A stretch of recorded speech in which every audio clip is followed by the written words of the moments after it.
Ladies and gentlemen, hailing from Cleveland, Ohio, I give you BVO. Oh, we boxing? Yeah, we boxing. I need that belt like it ain't no other option. So we punching and weaving and blocking. Defeat ain't an option. Let them know. Shoot a video, put it on BVO. Let them know. Every time I punch, it's a heavy blow. BVO, bound to hit like bricks cause it was set in stone. Let them know. I ain't getting body, but I'ma hit this flow. Yeah, way more than a show. This is BVO.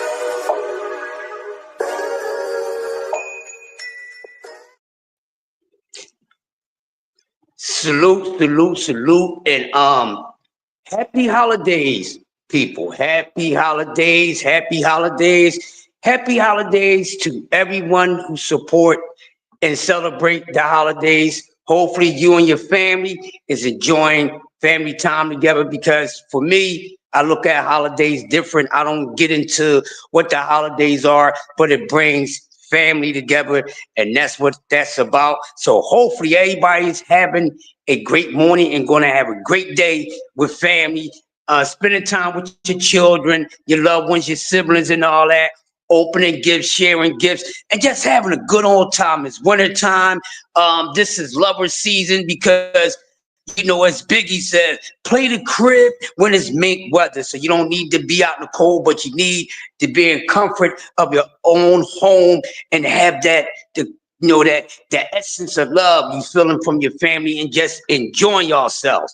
But while y'all do that, y'all know what time it is. Look, this alarm, your alarm clock, don't stop since you tapped into this. It's Coffee and Donuts for Grown-Ups.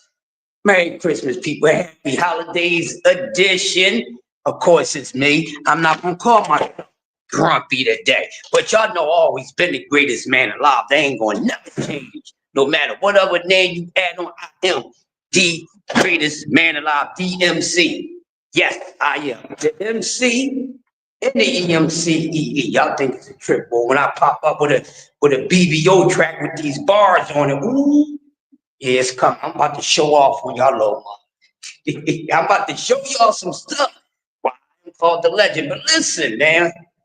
How y'all doing? Let's talk some hip-hop, baby. Let's talk some hip-hop. But before we get into this segment of the show talking about Slick Rick the Ruler, who is, claimed by a whole lot of people the best storyteller of all time. So we're going to talk about what has stunted the growth of Slick Rick the Ruler and MC Ricky D doing their smash hit Mona Lisa. But before we get into that, and since we talking hip hop, I'm going to be a little grumpy about something because we must touch on this. Now, I don't know if y'all guys been paying attention, but lately, Fat Joe, Fat Joe then came out and kind of exposed himself to people that don't really know him. But he came out and said something about the Foundational Black Association or whatever, right? Because about hip hop, how it started, who created hip hop. So he had came out and he said, this is Fat Joe said out his mouth. He said that he's a part of starting hip hop, like really starting it. Fat Joe, you younger than me. Go sit down, fat boy. All right? But he comes out and saying all this stuff. And like I said, he always seemed racist to me. I've seen him over the years. The first time I met him, I had an encounter with Fat Joe is when I was MCing at a club. Used to be called Club Dances back in the 90s, one of the most known clubs in Philly history. A lot of the 90 acts used to come through there and perform live before they even started booking stadiums and all that. These is just facts. Anyway, long story short, Fat Joe had came to the Club Dances and the people wasn't feeling him like that. And then he come with that, that Bronx attitude. Listen, people, every hood got an attitude. Every hood got an attitude. In every urban part of the city, everybody got an attitude. So, he up there on stage, people say, yo, dude, like, we ain't feeling you like that. And, he couldn't take the correct criticism. and he started talking crazy. Mind you, he's outnumbered. He's in Philadelphia. Well, he got connections to Philadelphia, you know, with the Puerto Ricans and you know, certain parts of North Philadelphia, so. But my whole thing is this. People don't care when you disrespect them. Just because you up on that stage doesn't mean nobody gonna snatch your behind off that stage and stomp you out. You know, I get it. You got to feel like you have the crowd, and you know, you gotta have control of the crowd. But to think that you are unbeatable and untouchable because you on stage, you got security around or whatever. No, you always going to be outnumbered. You and your security, ain't no security team that damn bad to stop the bum rush that somebody gonna put on your behind. But yeah, Fat Joe started talking reckless. You hear me? And guys from a group of guys from North Philadelphia. I mean, and man, they jumped on his ass, y'all. You hear me? They jumped on him quick. You know what I mean? So he just always had is always a aura about him I never done. You know what I mean? So all these things is out about him, and kick his ass out of hip hop. Who the hell is Fat Joe? Fat Joe ain't even nice like that. Let's just be honest. Fat Joe is not nice. Like, he ain't even nice. He had a couple bangers, and he always been surrounded.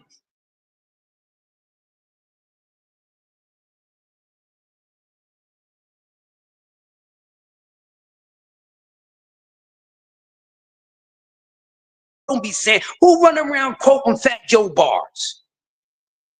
You know anybody that quote any Fat Joe bars? No, but Fat Joe talking about what the hell he a part of creating hip hop. No. Get the hell up on out of here. You know, and a lot of people know about him, but yeah, Fat Joe is out of his goddamn mind. So Phil go kick his ass out of hip hop. We never needed you, Fat Joe, and then you out there with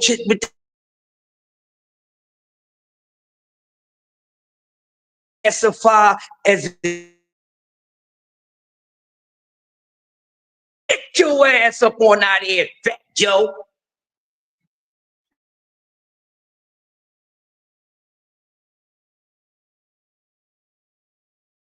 Wrong with boy, but this right now. We talking about Slick Rick, the ruler, and MC Ricky D. Well, let's talk about Slick Rick. Known in a lot of minds as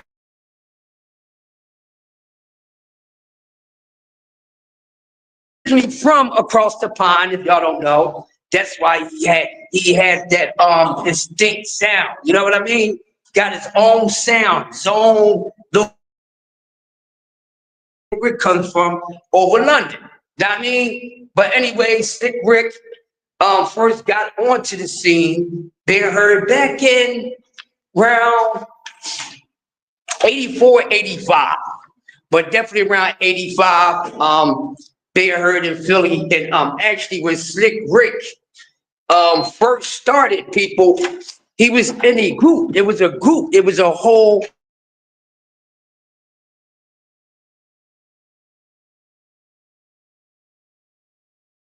He used to call himself MC Ricky D, and it was him and his Kango posse. You see what I'm saying? It was like seeing that crew, probably like 4 or 5 members. I can't remember offhand, but he started out with a crew of guys, and after a while, you know how in New York move around.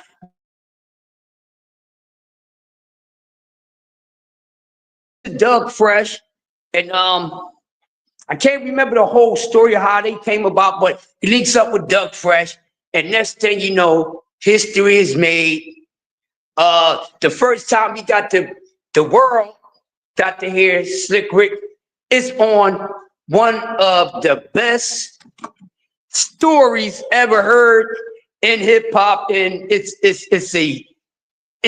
a comical story, and it comes to show how this man was great with his penmanship and creativity and vision when it comes to storytelling. Even though they call him the best storyteller in all time, but the stories that he did put out, which is really like a handful, but damn it, they was hell of a story. So that's why with just minimum amount of work, he still is considered the greatest storyteller of all time. So 1985, they come out with a song, him and Dougie Fresh.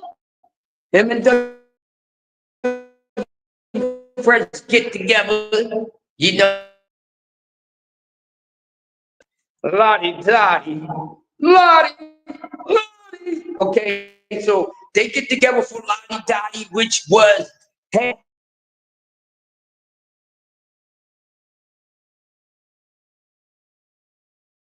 nuts, man. It was a great story. Lottie Dottie. We likes to party. We don't call trouble. We don't bother nobody. We're just the men that's on the mic. And when we rocking on the mic, we rock the mic.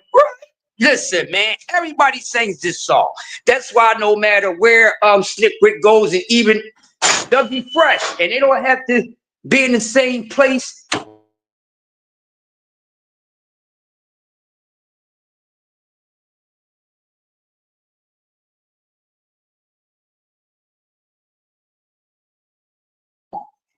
And which the other side was The Show, which was another classic with Dougie Fresh and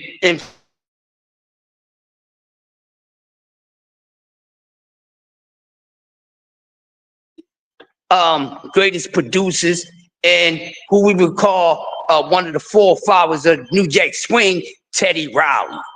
You know, so Teddy Riley in the early days is touching with the hip hop and all that, but when we first heard Slick Rick on Lottie Dottie and in The Show, those two tracks, which is favorite tracks, everybody loves them, was produced by Teddy Riley. So within, when that happened, a lot of people was under the impression that now we're going to see a two-man crew, you know, with Dougie Fresh and Slick Rick. But, you know, these guys is both meant to go do their solo thing. So Slick Rick, you know, along with Doug, they collab and stayed good friends and everything, but they wind up going their separate ways. And now we got the start of Slick Rick, whose music career, didn't last long. That, you know, I hate to have these type of dinosaur discussions, you know, by hip hop, and a lot of times with some of these artists that we're going to be talking about, we got to stretch it out as much as a lot of good material, but damn sure they put out memorable material, and that's the great thing about it. So after that, you know, 85, 86, now we talking, this is the golden era. This is right at the start. So we talking about 85, 86. This is the times when Mr. LL Cool J was around. We just talked about LL, man. We gonna run through a series of all these cats. That's all y'all got to say. Who you all want me to talk about when it comes to hip hop, you know, let BVO know, whatever, and we gonna cook on it. And guess what? I don't even go get prepped for this stuff because I am hip hop. But yeah, so now we get this started at, so they had Lottie Dottie come out, in which, oh my gosh, like even children of this generation is hearing this song and they like it. And even a few artists have even came out and tried to, or, you know, made songs based off of what they heard from Slick Rick and Dougie Fresh with the Lottie Dottie. So a few artists started telling those type of stories, because with that Lottie Dottie alone, we're not even getting into his first debut album. We didn't get there yet. And why rush? We got time. I'm at work. It's Christmas. I ain't got this to do. I'm gonna go home. I'm gonna sit back, relax. Little man is happy. You know, I went and dropped his gifts off to him and everything, so he's happy. Cool. I ain't had to buy nobody else ish. Did you get your girls something? I don't buy no girls nothing. You know, if I give them a couple of dollars every week, they ain't getting no damn gift. That's what they do. I give you a couple pennies every week. I ain't buying them no gift. Grinch that. But no, y'all know me, man. I got to play a little bit. But anyways, man, let me turn this back on real quick because I'm comfortable. I ain't moving around now. But yeah, so we talking about Slick Rick, the greatest storyteller of all time. You don't necessarily have to agree with that, because I'm I'm 50-50 with that, and I had discussed that a lot of times. But I won't do that right now because it's about his shine and what stopped him. You know, so imagine if Slick Rick could have had the same amount of albums, or at least half the same amount of albums of a few of his fellow hip hop legends. You know, he only really 2 albums, but yes, he probably recorded maybe about altogether. I'm just guessing off the top. Hopefully, my memory serves me right. But I think altogether, Slick Rick came out with about 4 albums, maybe 5 at the most. But none of them did anything. The Adventures of Slick Rick, which was his debut album that dropped back in '87. Listen, great album, dope album. This is a 1-quarter hitter album. Oh, did you say that? It's not a diss. It is fact. It's one of the greatest 1-hitter quarter albums. You know, his second album and a few others was nothing like that. It that diminished, it disappeared. So that's why the title of this morning's show is "What Stunt the Growth of Slick Rick." So, with the best of my ability, I will help you guys understand what happened to Slick Rick, who had a short, successful career. But, you know, due to great music, true music, good music, you're still being able to hear his music and still be able to see Mr. Slick Rick, aka Ricky D, out and about on tours, you know, all the old school tours. Every city got a promoter or two that caters to old school hip hop. And I'm pretty sure out in Ohio, in the state of Ohio, definitely the city of Cleveland. But man, probably I tell you from what I know when I was traveling, and I've been to Ohio a few times. So Ohio was a fan base for a lot of artists. So of course Cleveland, Dayton, you know what I mean, Columbus, you know, and a few other spots. So yeah, Slick Rick been doing this thing. So so we get around. Well, what happened with the before I get into his album, I'm just remembering something off the top of my head. So Lottie Dottie, which had a long run. You know what I mean? Lottie Dottie had a long run, and then it was the show. Now, ladies and gentlemen, after that, that's when the separation, all right, boom, let's go do this. But what if Dougie Fresh and Slick Rick stayed a duo? What if it would have been Dougie Fresh and Slick Rick with the DJs? You know what I mean? Chill Will and Barry Big. You know what I mean? That it could have been nice, but these guys are so. I don't know why, the reason why that didn't work. So I'm not going to try to throw anything out there to try to say, well, what made them not become a duo? Because their plan was to be solo artists, but, you know, collab on some things. So that had a long run, and then the anticipation of Slick Rick's first album, his debut album, everybody was going nuts. Everybody was like, damn, yo, this boy with this lingo, man. That's why yo, his voice, man, there was no one that sounded like. Well, Slick Rick is a one-on-one, but of course, it's always going to be someone out there that's going to admire your style, your flavor, and everything so much. They're going to try to be as much as a perfect copy as you as possible, and that's where Dana Dane comes in. You know, so Dana Dane was the only one that was actually trying to ride off that Slick Rick wave the same exact way. Like, he didn't change up and he didn't add anything different to, I'm talking about Dana Dane, to what Slick Rick was doing.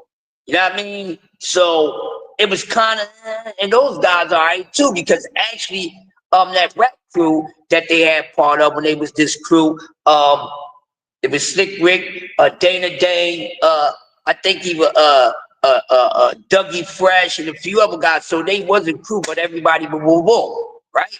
So Slick Rick, and I think this is another reason why too that plays a part in the stunt, and stunting the growth of his career is because of that. So sometimes when you have an artist that tries to do the same exact thing that you're doing at the time that you are out, sometimes it can hurt your career and sometimes it can help your career. But I don't know what it did, but it definitely didn't work out for neither one of these guys at the time. So now the anticipation is over. But everybody thought we was going to hear an entire album of Dougie Fresh and Slick Rick. So now we get around to The Adventures of Slick Rick. One of the best debut albums, in my opinion, hands down. One of the very few, well, not a very few, but one of the few out of so many albums back then, especially debut albums, that you can play through and through. That the Great Adventures, The Adventures of Slick Rick, that album had nothing but interesting tracks on it. I would have squeezed all the juice out of that album that I could possibly squeeze out of it if I was the record company that he was signed to, because the whole album is dope. The whole album is dope. Not gonna say never seen an album, a debut album coming busting out like that from the rip. A lot of them have done that, the state they claim, and that's why sometimes it's hard to, outdo what you did in your debut album. But this album was dope, full of stories, man, and they are interesting. Even the songs on that album that I actually think is better than the singles that they was pushing out there. No Children's Story, hands down, I love that song. I have nothing against it. But hey, man, it was The Moment I Feared. Go listen to it. Hey, young world, the world is your hey, young world. Your world, your world. Yo, that album, one of the best debut albums of all time. And of course, when we see and hear these things, and as fans of the music, sometimes we think about the success that they can have. But that being said, that's one of those albums that should at least went multi-platinum. Not over the years, but within the year it came out. I can't remember, but it was up there in sales. It was up there. But it was so dope. Mona Lisa, which is another favorite. Mona Lisa, listen, let me tell y'all something, right? About the song Mona Lisa. Mona Lisa, if I did an interview, right? Listen, if I did an interview and on my whole thing, and I have a couple people that's close to me actually tell y'all some things. Mona Lisa, my two oldest children, they mother, to this day, she says that that's me in that song. That's what she said. So y'all know the lyrics to Mona Lisa. She always say that's me. So whenever Mona Lisa came on, she always say that's me. And she tells my daughter, my son that, and my son always bring that up. But I'm pretty sure there's a few girls that felt that way. You out there trying to holler at the ladies. Big, not obligated, but you feel it out when I'm trying to press a treat to a little slang, What is like, ladies? You know, you just walking, you go into a place, you about to buy something, this guy coming in. That's what she on, I'm paying for. You know, it's like that, and you know, other things start. You know what I mean? So we already know what came about if you really followed the song. But great song, hands down. I mean, Slick Rick, this album, his debut album, people, right in 2024. I can put that album, I will verse that album for album, against every album that came out in the last 5 years for these new jacks. It's nothing like it. Slick Rick creativity. It's appreciated, but it's still somewhat unsung. Because a lot of people really don't understand what it takes to create a story.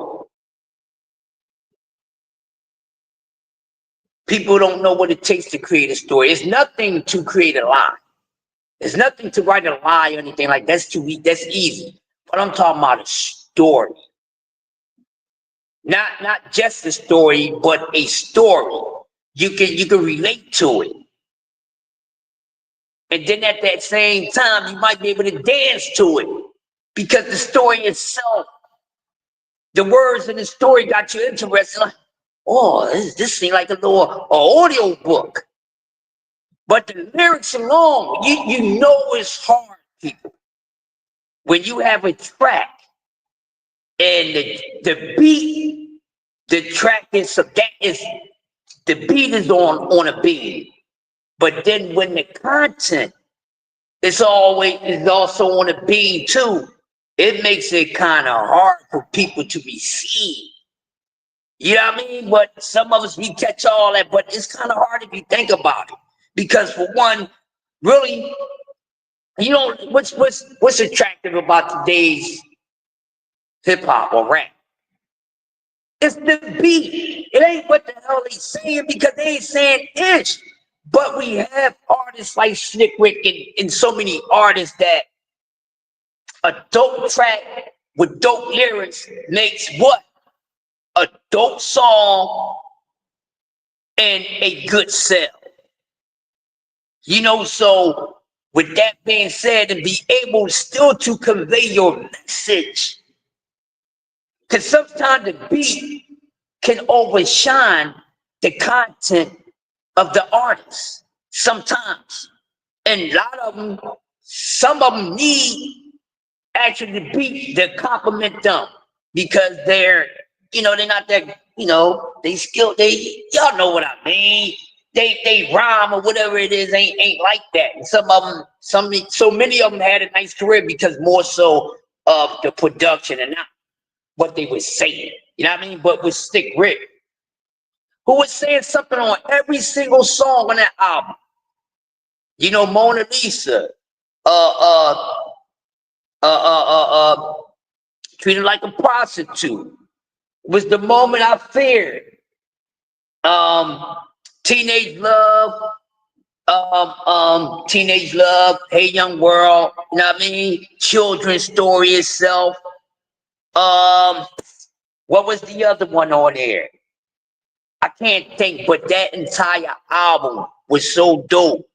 And he had great success on it because Slick Rick still get booked for shows just off his first album. Even though he made a couple albums after that, but people, he does not perform none of his material outside that first album. So that comes to show where the problem is at with the stunt of his growth. Then in between time, he had some law issues, you know what I mean? Got cut for a couple years, protecting himself. There's nothing wrong with that. His own folks tried to rob him and he wasn't going for it. Which, let me give y'all a quick story. All right, let me give y'all a quick story. Not on that, because I'm pretty sure y'all know about that. But let me give y'all a quick story that I eyewitnessed, okay? Now, look at Slick Rick. Look at the picture. When we look at Slick Rick, he doesn't give you that. This motherfucker look like he about to come up here and say some killer lyrics. You can tell he's gonna have a story, but you don't know how he's gonna come with it. You know, I mean, check his style. This Slick. They listen. The Kango Derby. You know, Chuck jewelry, and then he's wearing a blazer, a suit blazer, and some matching trousers. Some fly ish. Y'all ain't peeping it? That's how they was dressing, right? So you look at it like, wow. I wonder what this guy's going to say. And, you know, he's giving me more than one type of vibe from him because I'm looking at this guy. Now he got this jewelry on, and we know, you know, the jewelry represents, but then you're looking for the sweatsuits and all that, but then this man got on a mink, a rabbit, some type of fur, like I said, a damn suit without the button down and the top. You know what I mean? So it's like, okay, he gonna talk some Lover Boy stuff or something like that. But then he comes out. Then you hear this man lyrics, you hear his bars, you hear his verses, and you're like, wow, a boy bringing some shit. Okay, because sometimes, you know, the presence can fool you. The presence can trick you up. And then you think you're going to get something that you're not going to get. Now, I mean, but I'm going to take a quote from my man EST, who I used to dance for from 3 Times Dope. The gear don't make the MC, the rhyme do. And even though Slick Rick was fly, he had the lyrics, the creativity, and the content to match his fashionable flyness. So it coincided. So this album, this debut album, like I said, man, listen. That album should have did, I'm going to be honest with you guys. You know how these artists started going diamond after a while? You see how 56 debut album came out, wound up doing diamond? Yo, that first, the Great Adventures of Slick Rick should have been at least 5, 6, 7, 8 times platinum because it was so dope, and that's the best work we got out of Slick Rick, and really the only work that we really care about. Now, yeah, heard him on some things, you know, tracks and people, but it's just not there. So now we got to get down to the part. What happened? Besides, you know, going through things in the streets and stuff like that. Yes, y'all know I got my coffee. Gotta have my coffee, you know, coffee and donuts. But I'm gonna have my coffee. I ain't gonna eat online though. But gotta look at it. So Slick Rick was on every tour, but here's the story I'm gonna give y'all because I almost forgot. So he was all over the place, you know what I mean? Slick Rick was so hot, so all the top artists that had tours, that was touring at the time between 88 and 89 and 90, if he wasn't headlining that show, he was definitely on most of those cards. So we, 3 Times Dope, spent some time with Slick Rick multiple times on the tour. Could have had a baby by one of his dancers. Mind your business.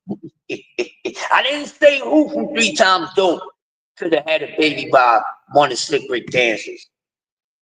Right? But anyway, so look at him. He's dressed. He don't look like he's gonna. This dude's a pretty boy. He's a fly guy. He don't look like he's even trying to get any lint on his jacket. This guy don't look like he wants to fight or anything like that. But mind you, you never know. So we're out and we was on a tour. I can't remember exactly the promoter, but this was a down south tour that we was doing, and it was a dope tour. It was the this tour was I think it was an EPMD that was headlining. Yeah, it was an EPMD tour. And EPMD was headlining. On the show it had it was EPMD, Slick Rick, MC Light, 3 Time Dope I was dancing with, Kwame, was it Special Ed, and 3 other groups I can't remember, but I know Light was there. But anyway, the promoters, you know, sometimes those deals is that, you know, if you're going to do a show, we'll give you a deposit up front, you know what I mean? And then we give you the rest after the show. Y'all know how it goes. So anyway, everybody, you know, agreed to it, the record companies, the management, and all that. But this promoter that we was dealing with, he was on some boardish. So of course he was going to try to keep some extra money in his pocket. And when it came to, you know, time to pay everybody, he was playing around. And, you know, I was in my hotel room at the time, just chilling out. And our road manager and everything was trying to go handle business so we can get this part of the money that we were supposed to be getting and shit. You know, I hear a whole bunch of noise outside of my room, but not directly in front of my door, but I hear noise. So I'm like, well, you know, let me go out here and see what's going on, because there's noise going on out there. So I walk out my hotel room. So I'm like, what the hell? I hear all this noise, but I don't see nobody. So I'm like, well, where the, you know, the body's at? So I walk to the end of the hallway, I make a turn. So when I make a turn, right there before I see Slick Rick, I run into MC Light. So let me tell y'all this real quick. I jumped on her ass, she shot me down, that's it. So anyway, I tried to go at Light. She wasn't happy. She don't know what she missed. She ain't know what she missed, all right? But anyway, so after that, and she was with one of her, one of her security guys. So, you know, she shot me down nicely. Like she wasn't crazy about it. You know, she didn't go ham on me. She's just like, nah, you know, I got a man. So then she was like, she said, are the guys having a problem getting their money? I said, well, I know they in a meeting now, you know. So she was like, yeah, because the promoter's not giving everybody money. You know what I mean? So she had found out, and a couple of them who had found out, like, made sure that EPMD and certain other people got their money, but then acting funny when it comes to the rest of us, right? So you know, we had those words, and her security guy walked off.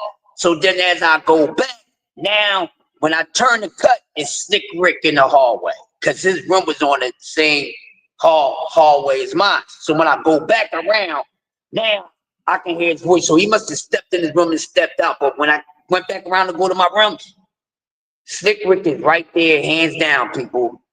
Him and security guy. And mind you, you ain't never heard Slick Rick cuss. You never heard him cuss or anything like that, right? So, you know, he's like, man, this motherfucker. I can't imitate his voice like that, but he was like, yo, this motherfucker gonna catch a beat down. It's gonna give my fucking money now. Damn. So one of the promoters, the guy that worked for the promoter, he came around to calm Slick Rick down and everything, because at this time it was just him and I think De La Soul was on his show too.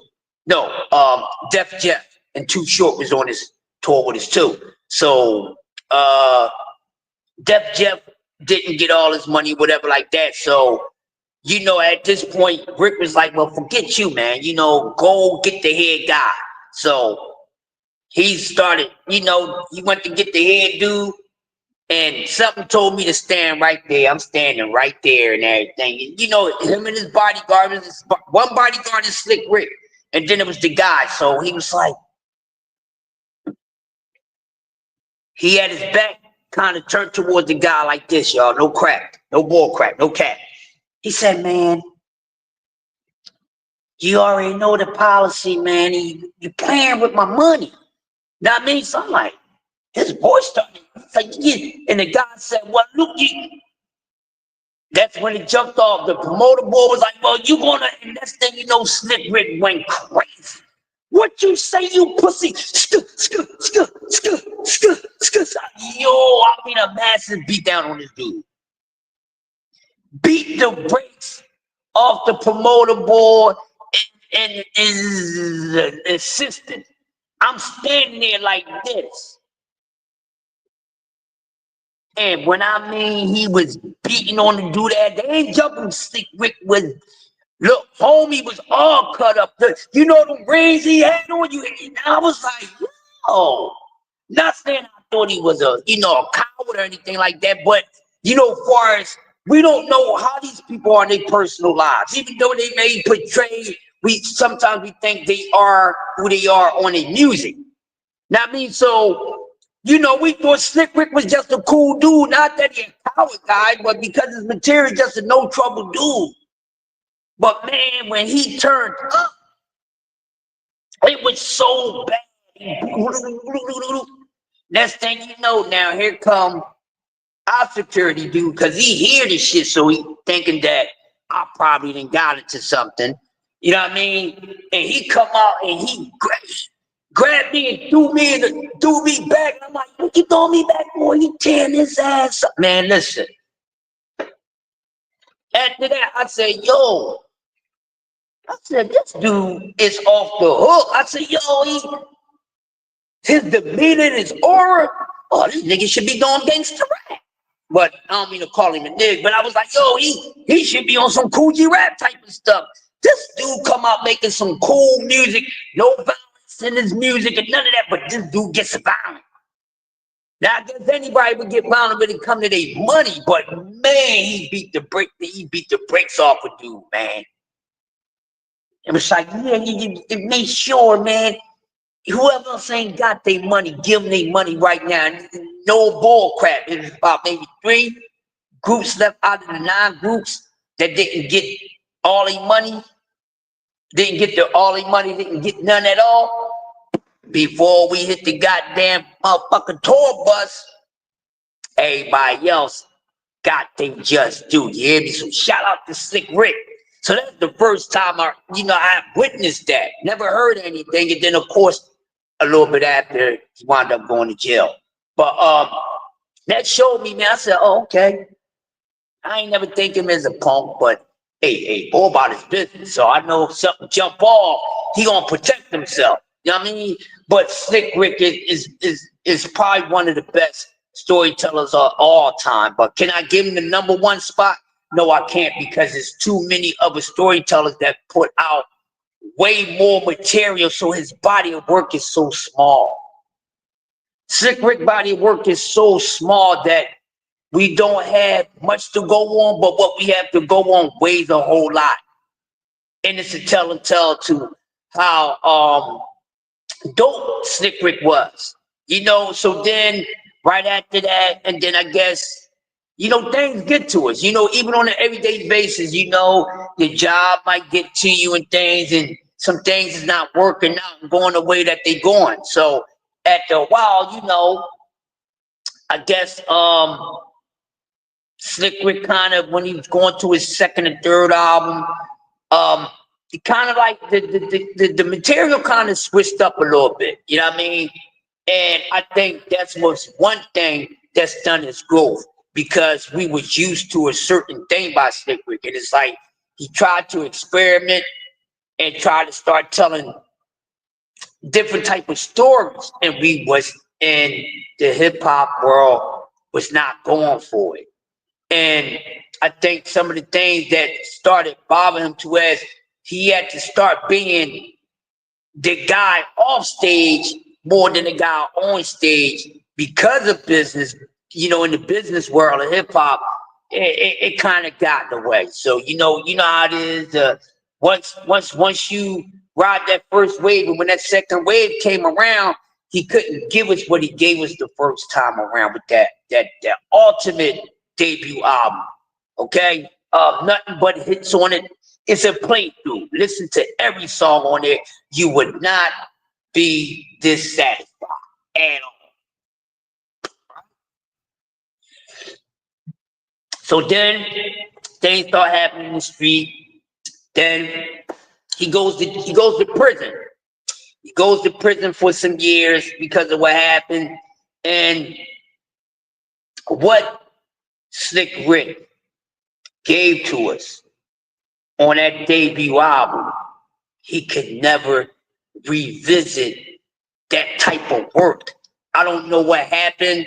I don't know if, what he was going through personally messed up his, his persona as far as his music, because we never got anything really good. And then it's like we would hear him on collabos and things like that, but after a while he started to sound out of place. And it wasn't too far from out of his era to where he should have, kind of fell off. But it's like he tried to adapt to what was keep up with the times, but he didn't do it the right way. You understand what I'm saying? Like, for instance, I'm gonna take an R&B group. This R&B group should be a perfect example for you guys if y'all know music and you've been around long enough. So y'all heard of the Mighty Whispers, R&B, some of the R&B best crooners. You know the Whispers. This is what I do to get you in the. Y'all know the Whispers. Now, mind y'all, even though I'm my age, but the Whispers is for their music is like a generation before me. But I'm using them as a prime example of what they was able to do to what Slick Rick was not able to do. So y'all know who the Whispers are, right? Now, if you're around my age, a little younger, you know that the Whispers wasn't our time, wasn't our R&B people. Our R&B people, when we was teenagers, was Johnny Gill when he first came out as a solo artist, Stacy Lattisaw, New Edition. They was our peers in our music. You know what I mean? Y'all understand what I'm saying? So the Whispers kept their style, but they were still able to grow and mix in with the new thing that was going on. Slick Rick's style didn't evolve with when everything was changing up. And that's the main reason why his growth was stunted, because he didn't turn over successfully when, the attitude, the energy of hip hop was turning over, and sometimes you may be blessed with a style of something that's made for all times. That's why you gotta watch it when you say greatest of all time. And that's in anything, but especially music. That's what we talking about.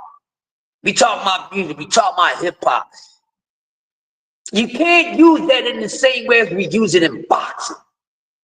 We can't use it the same way as we use it in baseball and all those other things. Simply because it's different. It's a different type of road you gotta take and keep. So in music, the only way you gonna survive through the times and decades later is only two ways. Either what you came up with is just before its time, and it can never play out of time. It would never go out of time. That's why you're able to still be out there, still doing you in today's time and not even sounding or feeling or looking out of place and still having success. See, that's what the Whispers was able to do. Slick Rick, on the other hand, was not able to do that. So so a lot of things just started playing a part, and I think it got to him. Which it would get to anybody. It would get to you, BBO. Things had gotten to me. I should have had more years in the industry. I got years as far as the experience, but actually being out there, we should be on a different setup right now. If I would have went through, if I would have got it the way, if I could have grabbed it the way I was trying to go get it, guess what? We'd have a whole different goddamn network. We'd have a whole different network. It'd be a whole different network. Just saying, because I know what I would have did, But that's what stunted his growth, and then, you know, not being accepted, so he had to stay stuck in time. And when you stay stuck in time, you're not going to grow. So the hip hop world, we let Slick Rick know that, yo, you have a certain lane. That's where you need to stay at. And that's where you're your best at. And you can tell Slick Rick agreed with everyone who felt that way about him, because he's still stuck in his ways. He's still dressed the same way as back in the 80s and stuff like that. But, you know, people don't kill me. People do it, but you got to switch it up. But no, he stayed stuck in his ways. And like I was saying, prime example, even though he can get on some gangster-ish, because he's trying to start making some hardcore stuff now. Now the guy that he really is, when he tried to put that, bring that on to the masses, it didn't work. Sometimes what you really are, leave that where it's at. Because what you show the people who you are, far as your music, that's success. That's what we know you for. That's what you need to be. And sometimes a lot of artists outside of Slick Rick, he's one of the first ones very early in the game that it happened to. It's like, hey, don't take home to work and don't take work home. So the demons, he started battling with the demons, man, you know, and could never really get back to that because he got away from it. It didn't really need to. So that's what stung Slick Rick's growth. And then you gotta look at it too, people. I mean, just look at his peers. Everything that he was around the golden era, so you really had to be boom, boom. You really had to be putting it in. LL Cool J was pushing them out. Public Enemy was pushing it out. EPMD was pushing it out. So you had a lot of these artists. Eric Bear Rock too was pushing it out. The whole time they was. And so when you in a class like that, and it's a class that you rightfully should be in, but you gotta keep up with that class. That's just like being in school and you get recruited and invited to the elite club, like the AAA student club, you know, the honor roll student club, right? Because that's who you are. That's where you're supposed to be. But when you get there and you're supposed to be there, you acting other than the spot that you should be in. That y'all understand what I'm saying to y'all? So you doing other than what you should be doing, and then after that, what that's going to do? That's going to stun your growth, your performance, and everything. Your grades they're dropping. They're not even staying the same. They're dropping. And that's what happened to Slick Rick. So all the bad decisions that he made, and I think he should have really just stuck with what he was with, that he was great in. And I think he could have still maneuvered through the times and still been successful, even though the competition level was so fierce out there. You know, you had to really be a monster and in beast mode with the material that you was putting out back then in order to get rotation, to get played. And like I said, he's not he's an MC. He definitely got bars, all that. He can, yes, he can. But when it's a certain thing about you that makes you gotta twerk it the best way you can. You got to turn it into an octopus. You got to take this one thing and make it multi-dimensional. You know, Same thing goes for my man Kwame. Kwame was in and out. Look how talented Kwame is. See, the same thing, but not the same. You have the same reasons. You know what I mean? But look at Kwame. Kwame made dope material, but in and out because what Kwame represented, and you get it, Kwame is a Slick Rick baby. You understand what I'm saying? Oh, man. Oh, BBO, everybody. Oh, we got some things to do. We got some things to do. And listen, matter of fact, let me see who's in the chitty chat while y'all cooking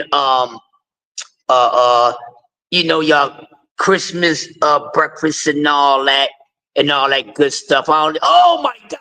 Listen, I'm just, excuse my manners, y'all. Excuse me. This is the first time I looked at the chat since I've been talking. So let me get it here. Abdul Qaim Ahmad Muhammad. Peace and blessings to you. What's up, Ma? That's my guy. What's going on with you? Salams to you and yours. DS3, my brother in the building. Happy holidays. Killer Mike from the mob. What's up? You can't wait. Yoda can't wait. You know. Yes, Fat Joe has to go. If I see him, I'm stomping his ass out. Mike, it's the rhyme. It be like that sometimes because I can't control the rhyme. Yes, sir. Mike Rhyme always representing everybody in the fanbowl. Also, dig on my own. This is my uncle right here. Hey, Cash, you my uncle, Cash. That's Uncle Cash Sports right there. Y'all make sure y'all go over to Uncle Cash and get your boxing lessons. That's as far as the educational part and all that. Go over there and get it. Son of Tank in the building. Son of Tank, ain't seen you in a minute, man. Damn, it been a minute. I appreciate y'all coming through here, man. I'm cooking, man. I'm cooking. I'm glad y'all love it. But yes, so that's what happened with the amazing Slick Rick. But no doubt, you know, and even I have argued with people like saying Slick Rick can't keep on getting the greatest storyteller of all time. I was saying that because, and people looked at me like I was crazy. I said, well, maybe of his era, but then again, we can't even say of his era because you still had an LL Cool J who was hotter than lava at the time putting out stories too. And I'm like, I don't know. Maybe the best. I'm gonna say this. This is what I'm gonna say. I think Slick Rick should be, if not the best storyteller in your book, but he's definitely knows how to put something together. Definitely that. But if he could have stayed with that, he could have gave us a whole lot more. And you know, now Slick Rick, he's one of those artists that's stuck in a time capsule. Y'all know how y'all say Melly Mel is like that? You know, and say Melly Mel is a hater. Melly Mel is not a hater, people. He just know who he is and what he brought to damn hip hop. Now, his style may be out of time, but yo, he got bars. You know, so some people, there's a certain level of respect and recognition they should get. And then when they're so passionate about their art and they know who's good and who's not. Now, I mean, and Melly Mel, if there's anybody you want to talk to about hip hop and learn about, if you don't really know what good I'm saying is, go listen to Melly Mel talk. Forget his cockiness. That man was vicious. He was tearing the mic up back in the down and still can do it. But of course, he sounds like a guy, he sounds like his age. You know, as far as his delivery and everything, but come on, man. You know, but, you know, Slick Rick was oh my God, he was just around so many damn greats. He was around the golden era. So y'all know how it's hard from everyone from the golden era to be so consistent. But he had something, he could have actually, I don't know what else how I can say how he felt, because storytellers been successful their whole careers. Look at Scarface, my man Brad.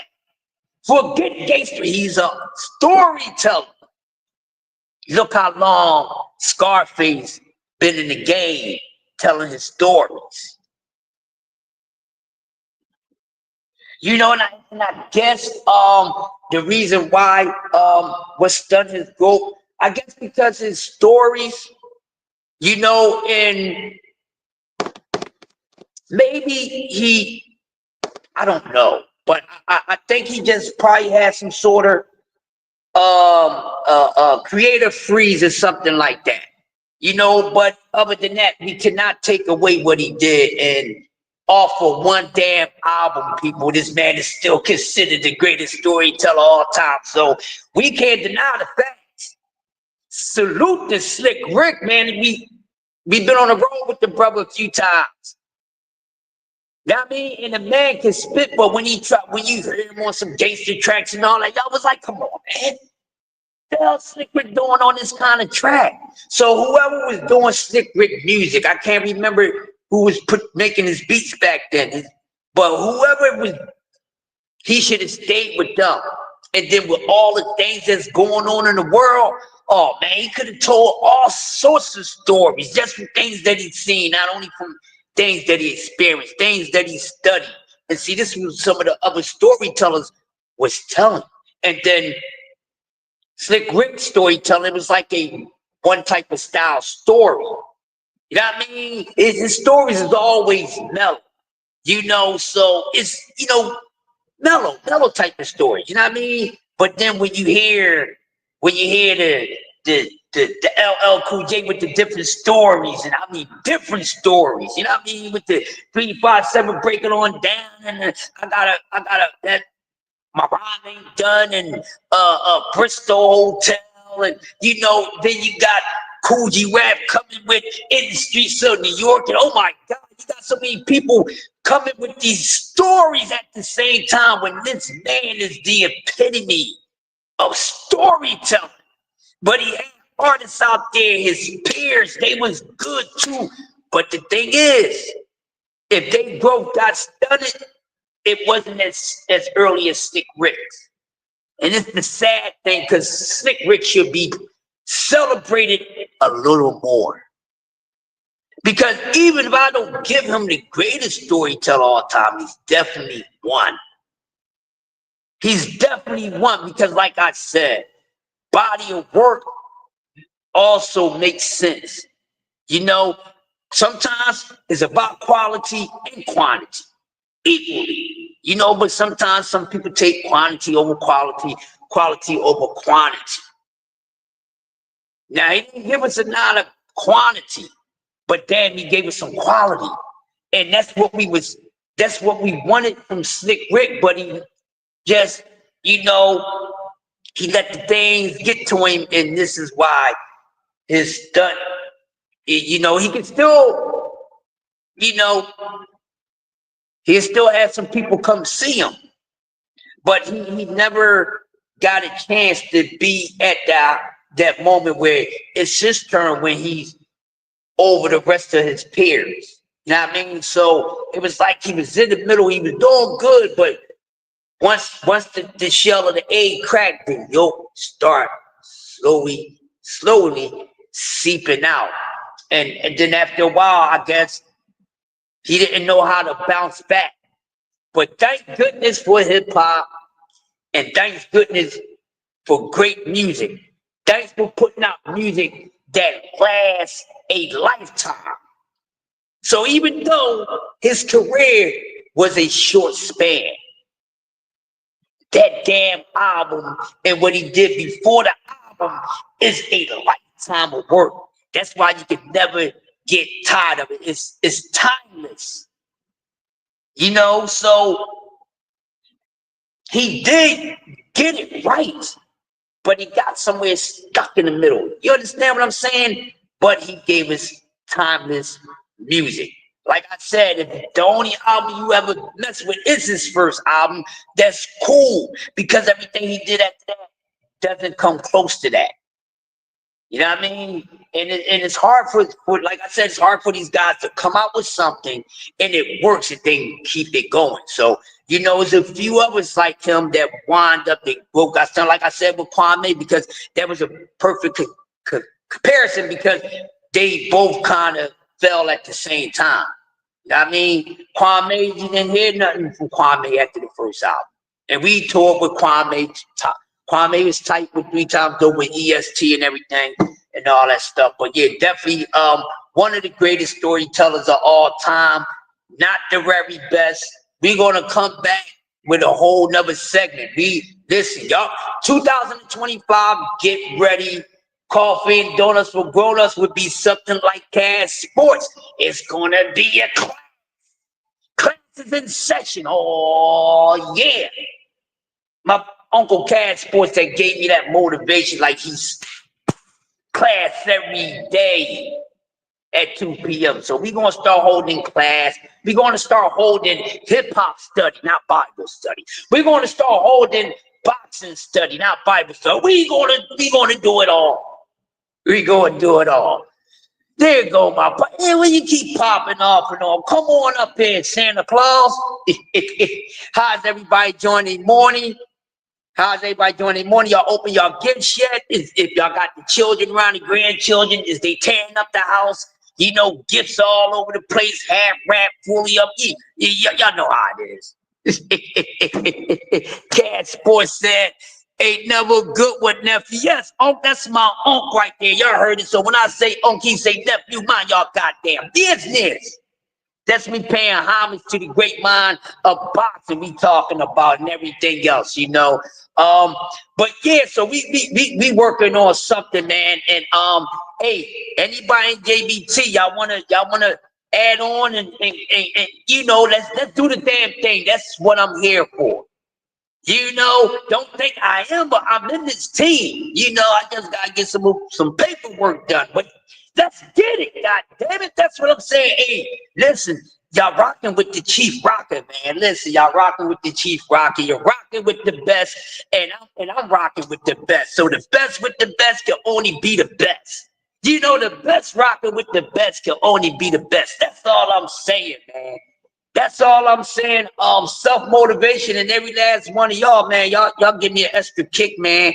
This is a dope thing, and I like being a part of the dopeness, man. So I appreciate y'all got me rocking out with you guys. And salute to my family, TWT, my family. But man, Slick Rick is still one of the greatest to ever bless the microphone and the stage. And then when we talk about fashion, baby, that's why I need Remo up here right now. Because when we talk about fashion, Slick Rick is fashion. I say Ghostface Killer is the Slick Rick, is the son of Slick Rick. Am I lying? Look at Ghostface and the way he dressed and all that, boom, boom, boom, and look at Slick Rick.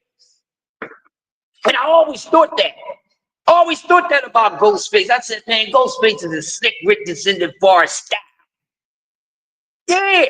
And Ron G. MC Ricky D was an influence on other cats in the industry because he was one of the very first.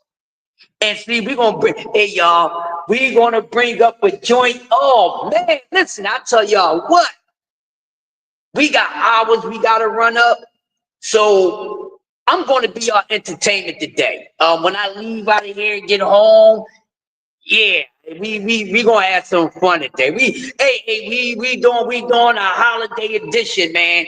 Holiday edition, and I'm gonna be rocking and rolling all day long, man. Give y'all some things to do. You know, some things we can talk about while you enjoy yourself with your family and things like that. Cause man, BVO, he know what to do to get me rolling, and then it can't stop. Can't stop, won't stop. No Diddy. Can't stop, won't stop, no damn Diddy. You know what I mean? No Diddy. Mike Garner, yeah, yes, sir. You know what I mean? Yeah, Special Ed was not here, definitely. Listen, man, you can't tell me that goddamn Ghostface didn't admire Ricky D swag, because they got that same swag, man. They got that same swag. You know how Slick Rick used to come with the mix and all that back in 86, 87 and all that, 88, you know, throughout his existence, because, you know, from 85 to 88, 89, he was hot. So he did have a nice run. Now, I mean, so he did have a nice run before everything fell apart. He had a nice, consistent run. But man, oh man, I'm telling y'all, man. Yeah, Slick Rick, man. The Great Adventures of Slick Rick, the art of storytelling. He's truly one of the pioneer arts of storytelling that I heard. And salute to Slick Rick. He would never be forgotten on this end. So hopefully y'all don't forget him on y'all end. You know, but hey man, I'm gonna let y'all go for a few hours. I'll be back and make sure y'all 2 o'clock, nothing changed. Still got holiday class with Uncle Cass Sports. So I'll be over there for that. But I'll probably come back around maybe 10 and 11 and do something else with you guys. We're gonna talk some more music, man. I'm in it.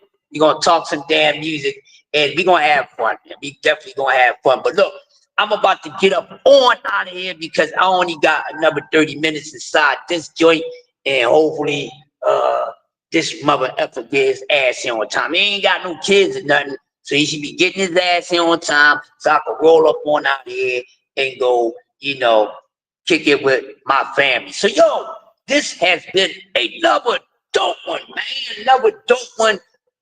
Coffee and donuts for grown-ups, and we talked about Slick Rick, what's done his growth, and you know, just bad decisions. Once you make a bad decision, it can be a domino effect, you know, and it just goes down. Basically, that's what happened to MC Ricky D, aka Slick Rick. You know, one incident, cracking, and everything just went downhill. But nonetheless, he's still one of the best when it comes to fashion, you know, and one of the best that ever told the story. You know what I mean? So when you put that together, that's legendary. That's a legend in hip hop. So hey man, I don't have nothing else to say right now. I think we did enough on Slick Rick, the Godfather storytelling. I would give him.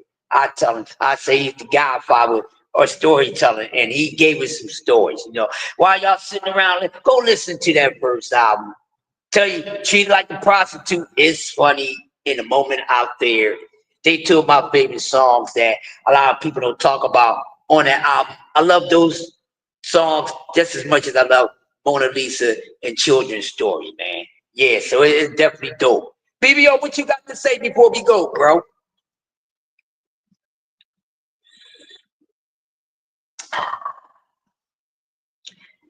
Ooh, I think you're gonna say something in a minute. BBO, don't be in there playing with the kids' toys more than them, man. Hey, I was saying, salute to my man Crush. I was saying that don't forget, people talk about LL Cool J, but don't forget my man Ricky had that Teenage Love that had him going crazy. Teenage Love, man, and Hey Young World. Look, that album is a straight play through, nothing but very creative stories. I wish he could have kept that going, but he lost some things. Once he cracked, he couldn't seal in the holes that came around. But nonetheless, he's still a hip hop legend. He still get booked because whenever it's an old school show, y'all know how many times Slick Rick has been to Philadelphia in the past 20 years. 15 out of the 20.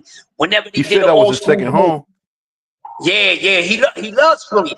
And to be honest with you, everybody from his era, Philly is their second home.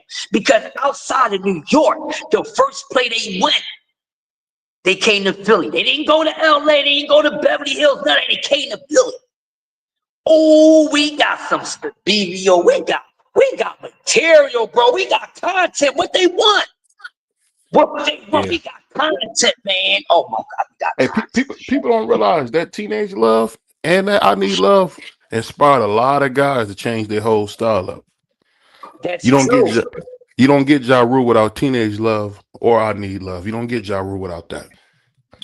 Or 50 Cent for that matter. Yeah, you don't get the 50 Cents and the Nellies without that. You know?